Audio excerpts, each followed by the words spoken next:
Dr. Seuss. It's a good thing that the famous children's book author, Dr. Seuss, was a persistent man.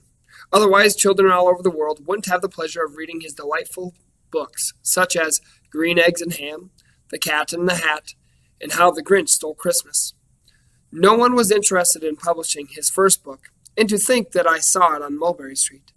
He submitted it to 29 publishers, and they all turned it down. But the author did not give up because he had just met an old classmate who had just been appointed editor of the juvenile section of a publishing company.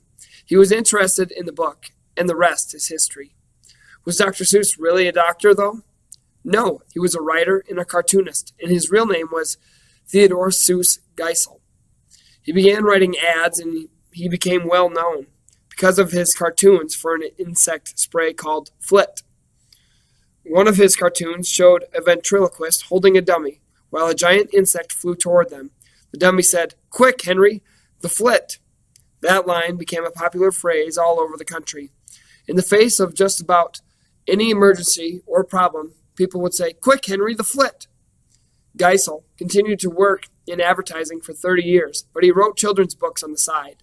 After he had published his 11th book, an editor suggested that Dr. Seuss write a primer for children learning to read. The editor told him to write a story that first graders can't put down, one that used no more than 346 different words.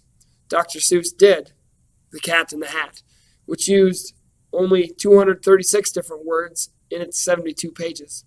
It was an immediate success. An editor then challenged him to write a book that used 50 different words. That book became Green Eggs and Ham, his best-selling title ever. Many of his books continue to sell nearly 500,000 copies a year. Geisel wrote and illustrated 44 books in his lifetime under the name Dr. Seuss. These books have sold over 222 million copies and have been translated into more than 15 languages. Although Dr. Seuss died in 1991, his books full of nonsensical rhymes, strange creatures, and great stories continue to delight both children and adults all over the world.